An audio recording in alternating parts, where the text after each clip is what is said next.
Bishop Luter here again, and I'd like to welcome you to my Cell Group Ministry video lecture series. I've so enjoyed bringing all of these lessons to you. Listen, this ministry is designed to help you, the viewer, mature in your spiritual development by allowing you an opportunity to discuss critical items that face all of us as Christians.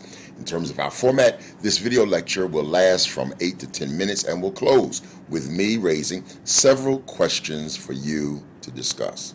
Now, friends, it is my hope and my prayer that you and others watching this video lecture will spend significant time discussing the questions and thereby growing as a result of the interaction. Again, I thank you for watching, and I especially want to thank your host and moderator for making themselves available and serving in the capacity of group leader. With that said, let's get started for today. Today, indeed, I want to discuss with you one of the items that creates and causes a great deal of anguish and frustration in our lives. Frustration leads to stress, and when not properly managed, can lead to severe social and medical problems. It is for that reason that I want to suggest to you that you not allow frustration and stress to overtake you. Perhaps the best defense against such items is to be able to exercise patience. Patience is a virtue, and while it is extremely noble, it is often elusive to most of us because we do not know how to acquire it.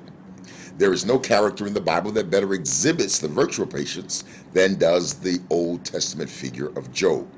For the most part, you are generally familiar with the figure and the story of Job. However, let me take just a few minutes reintroducing the story and the narrative to you.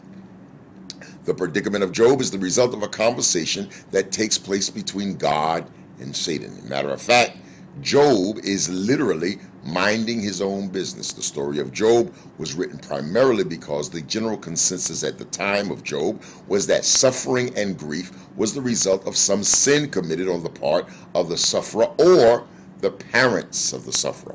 The book of Job was written to advise that it is possible to suffer when the person suffering has done nothing to deserve the suffering. Theologically, this is referred to as unmerited suffering, and it is a major theme in the pages of Job. Despite the efforts of his wife and his friends, Job remained steadfast, and as a result, he is rewarded all that he had previously lost. Central to the narrative of Job is the patience he exercises in waiting on God to restore him. There is a tendency on the part of all of us to look at Job as a distant figure of the past with no relevance to where we are today. Okay, friends, let's look at some of the reasons that made Job so patient in his situation. By examining Job's attitude and reaction, perhaps we can see exactly what it is that we need to be doing to improve our own attitudes. First of all, Job could be patient because he understood that whatever he had came from God in the first place. Despite the tragedy of losing livestock and even his children, Job was able to determine that all he had, he did not produce or deserve in the first place. In Job's conversation with God, God had to remind Job that Job was not around when the world was formed. God reminded Job of the critical relationship between God the Creator and Job the creation. Perhaps we all could exercise more patience in our personal lives if we remember that the things that stress us out the most are things that we had no hand in producing. Secondly, Job was able to look beyond his immediate circumstances and see that God was still in control. It is true that Job suffered a great deal. First, the loss of his possessions. Second, the loss of his family. Yet Job was able to see that in the midst of his trouble, God was still in control. Beloved, so many of the things that we worry about are ultimately in the hands of God. I encourage you to see God in all things, even those things that upset you and make you uncomfortable. Remember, friend, few things in life are permanent, and if you wait long enough, you will discover that even the most unpleasant of situations are at best temporary. Finally, Job was able to be patient because of his personal relationship with God and his confidence that his service to God was beyond reproach. We must go back to the beginning of the Job story. You will remember that God nominated Job for suffering because he was impressed with his service to him prior to the attack of Satan. Job very well knew that he had pleased God and was operating in his will. And while Job was not privy to the exact circumstances that produced his suffering, he had the confidence to know that God could bring him through it.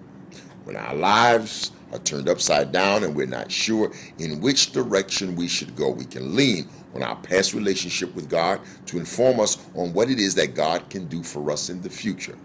Now, as you retire into your group discussion, I would like to raise the following questions for you to consider and to discuss. Number one, is it possible for you to identify with the Old Testament character of Job? And if so, why? Next, how do your friends and even family behave in pretty much the same way that Job's friends and wife behave? How can the church do a better job of teaching people about Job?